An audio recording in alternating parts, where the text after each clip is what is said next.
Studies. तो आज हम कर रहे हैं क्लास 11th का चैप्टर 16 डाइजेशन एंड एब्जॉर्प्शन। तो सबसे पहले हम पढ़ेंगे कि हम ये वर्ड डाइजेशन एंड एब्जॉर्प्शन करते क्यों हैं। अगर हम अपने माउथ में कुछ रखेंगे, कुछ डालेंगे, तभी तो उसे डाइजेस्ट करने की हमें ज़रूरत पड़ेगी ना। इसीलिए तो हम डाइजेशन एब्जॉर्प्शन करते हैं। तो पहले हमारे पास हमारी ये डेफिनेशन आती है। सबसे पहले हम कर लेते हैं फूड की ही डेफिनेशन, क्योंकि हम अगर फूड माउथ में रखते हैं तभी तो डाइजेशन एंड एब्जॉर्प्शन हम करते हैं ना। पहले आप tell me what is food. Food क्या चीज़? फूड हमारी एक बेसिक रिक्वायरमेंट है।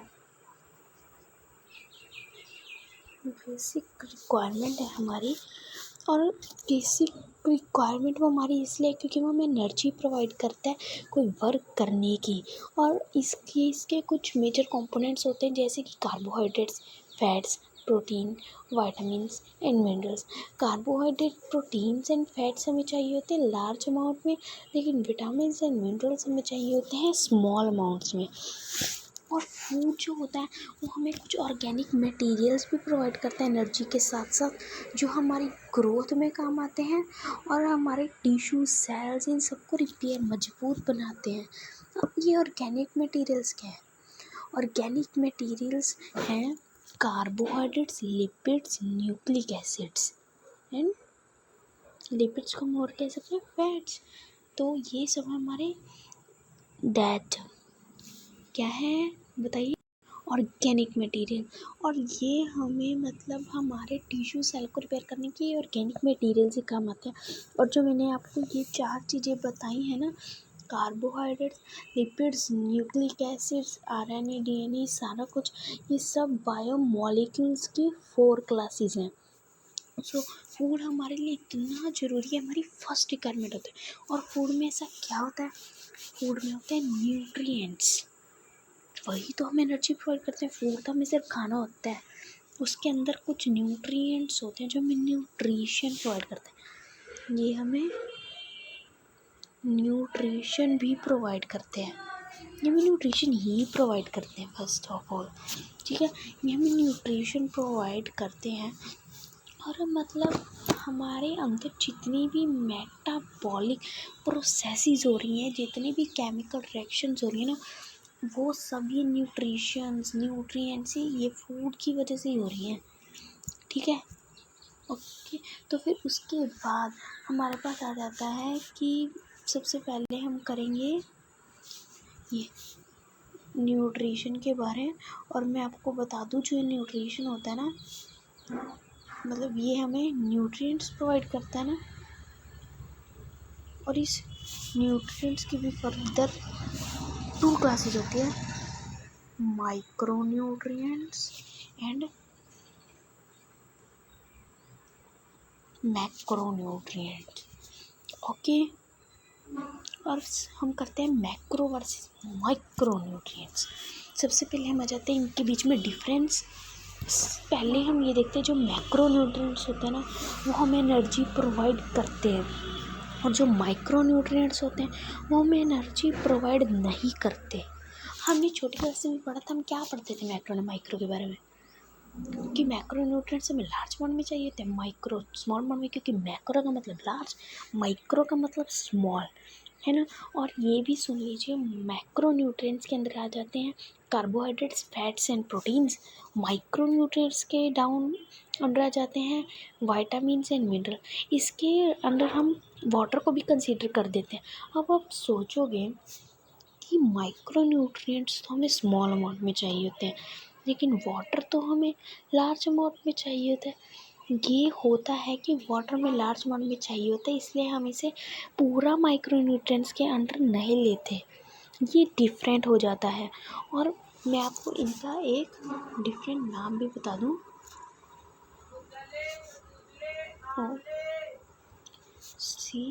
तो जो माइक्रो न्यूट्रिएंट्स होते हैं ना,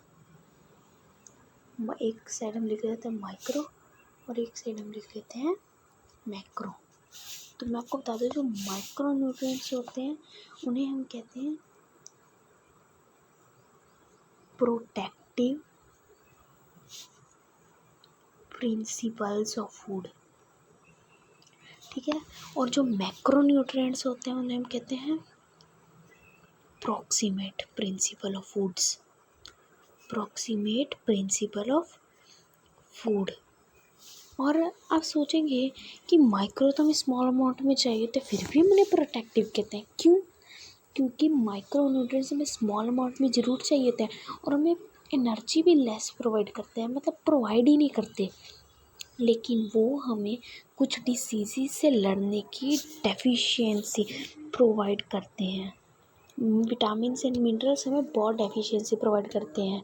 जैसे आपने सुना होगा, आपकी मम्मा जब आप छोटे से होते थे तो कहते थे दूध पिया करो, अनार खाया करो, पपाया खाया करो, दैट ऑल फ्रूट्स खाया करो, एनर्जी मिलती है। तो वो हमें, जैसे कैल्शियम की कमी हो जाती है किसी किसी को, वो तो विटामिन सी होता है ना, कैल्शियम की कमी होना, उससे हमारे मतलब आपने देखा होगा जिसे विटामिन की कमी होती है कैल्शियम की, उसके सारे शरीर पर मतलब ज़्यादातर फेस पर वाइट से दाग पड़ जाते हैं। सो आप देख सकते हैं ना कि कितना बुरा लगता है। इसलिए ये माइक्रो न्यूट्रिएंट्स अगर हम लेंगे ना तो ये हमें कुछ डिसीज़ से भी बचाते हैं। ओके, उसके बाद आ जाता है, मैंने आपको बताया कि मैक्रो न्यूट्रिएंट्स में कार्बोहाइड्रेट, प्रोटीन, फैट्स होते हैं, एंड जो माइक्रो न्यूट्रिएंट्स होते हैं इसमें विटामिन्स एंड प्रोटीन्स होते हैं, है ना, ये तो आपको पता ही होगा।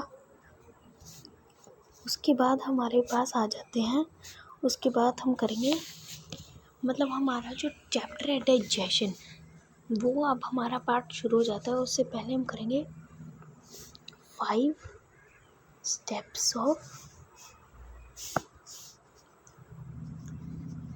होलोजिक न्यूट्रिशन। ओके, किसी को पता हो 5 स्टेप्स ऑफ होलोजिक न्यूट्रिशन क्या है तो सोचिए, 10th क्लास में पढ़ा है आपने। 5 स्टेप्स ऑफ होलोजिक न्यूट्रिशन है। फर्स्ट होता है इंजेशन। इंजेशन क्या होता है? फूड टेक इन करना, मतलब अपनी बक्कल कैविटी में फूड को रखना। आप समझेंगे बक्कल कैविटी, वो मैं आपको नेक्स्ट पेज पर अगले डायग्राम पर बताऊंगी कि बक्कल कैविटी क्या होता है, ठीक है। और उसके बाद हमारा अगला आ जाता है डाइजेशन। इंजेशन हो गया, अगला जाता है डाइजेशन। डाइजेशन क्या होता है? ये मान लीजिए आपके पास एक फूड का बड़ा मॉलिक्यूल, इसे डाइजेस्ट करना मुश्किल हो जाएगा, इसलिए इसे छोटे छोटे पार्ट्स में ब्रेक करना, ये डाइजेशन होता है। मतलब ये कॉम्प्लेक्स फूड को सिंपलर फूड में कन्वर्ट करना, इसे तो हम डाइजेशन, पता चल गया होगा, इसे हम डाइजेशन कहते हैं। और डाइजेशन कैसे क्या रहे होते हैं, कुछ बायोकेमिकल्स एंड मैकेनिकल मेथड से, वो मैं आपको आगे आगे बताती रहूँगी। तो फिर हमारा अगला टॉपिक आ जाता है एब्सॉर्प्शन। एब्सॉर्प्शन क्या होता है? हमारा फूड मटेरियल जो हमने खाया है उसे ट्रांसपोर्ट करना ब्लड के अंदर और लिम्फ के अंदर।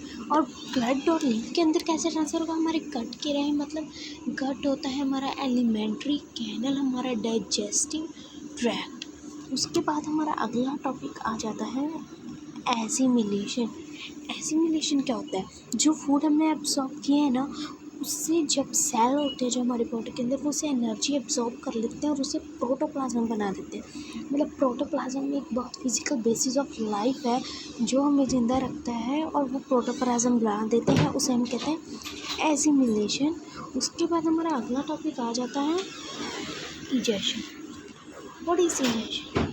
मतलब इजेशन, मान लीजिए आपने 100% का एक बर्गर खाया तो फिर उसमें से मान लीजिए आपको 95% ऑफ बर्गर डाइजेस्ट हो गया, लेकिन 5% ऑफ बर्गर आपको डाइजेस्ट नहीं हुआ, तो फिर वो जो 5% ऑफ बर्गर है ना, वो अनडाइजेस्टेड फूड होगा, और वो हमारी एनस के थ्रू, मतलब हमारा जो पोस्टीरियर पार्ट है ना एनस, उसके थ्रू बाहर चला गया। आपको मैंने बताया था कि हमारा जो डाइजेस्टिव सिस्टम है वो माउथ से शुरू होकर एनस तक जाता है। एंड जो माउथ है हमारा इंटीरियर पार्ट है और एनस पोस्टीरियर पार्ट है, मतलब लास्ट पीछे वाला पार्ट है।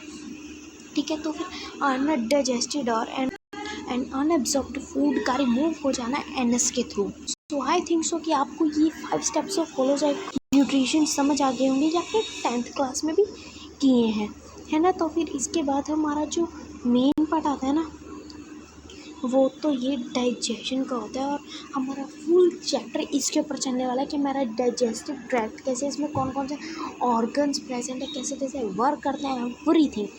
तो फिर सबसे पहले हम करते हैं डाइजेस्टिव ट्रैक्ट ही हमारा शुरू। सबसे पहले डाइजेस्टिव ट्रैक्ट का फर्स्ट पार्ट होता है माउथ, है ना। माउथ होती है ट्रांसवर्स स्लिट, वो मैं आपको अगले पेज पर बना के दिखाती हूँ कि उसे हम ट्रांसवर्स स्लिट कैसे कहते हैं।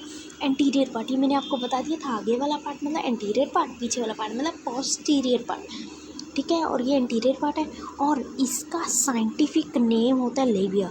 ये बहुत इंपॉर्टेंट है, इसे अच्छे से बिठा लीजिए।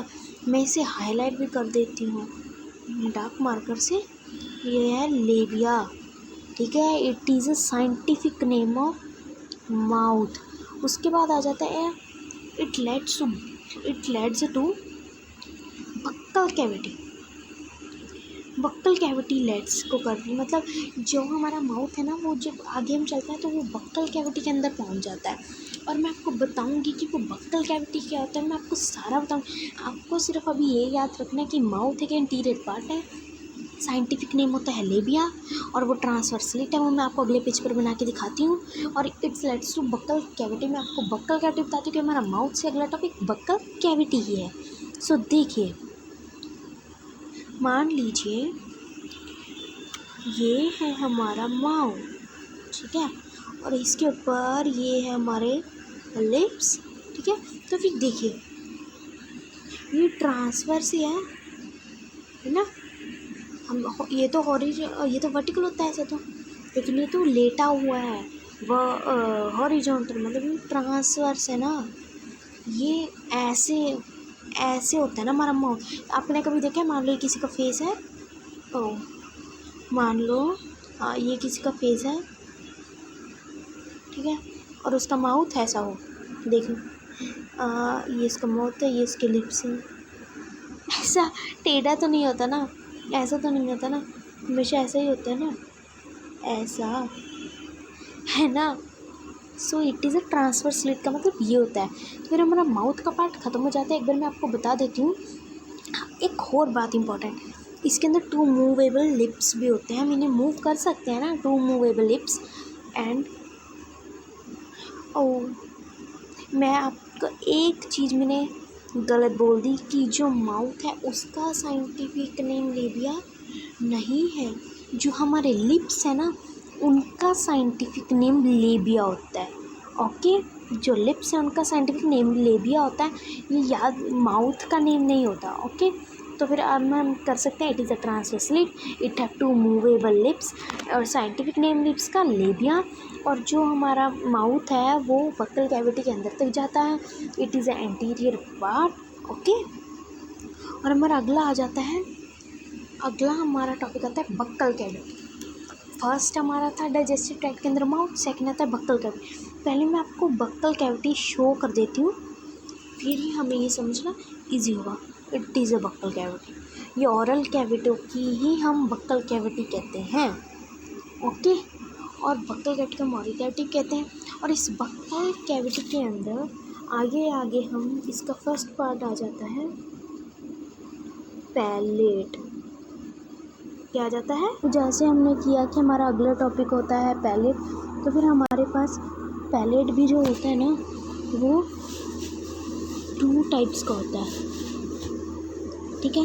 वन इज़, पहले हम करते हैं, एक होता है हमारे पास हार्ड पैलेट और अदर होता है, एक होता है हार्ड पैलेट और एक होता है सॉफ्ट पैलेट। पहले हम पढ़ लेते हैं कि पैलेट क्या होता है, ठीक है। पैलेट देखिए, आपको यहाँ पर दिख रहा होगा कि जो हमारा ये ओरल कैविटी मैंने आपको दिखा रखी है, दिस, मान लीजिए आपका घर है और ये ऊपर आपकी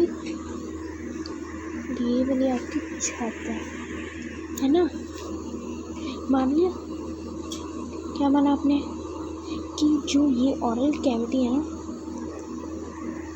ये आपका घर है, ठीक है, और ये आपके घर की छत है। तो फिर हम ऐसा कह सकते हैं कि जो पैलेट है that is a roof of that is a roof of oral cavity. छोड़ के क्या कर रही है ये?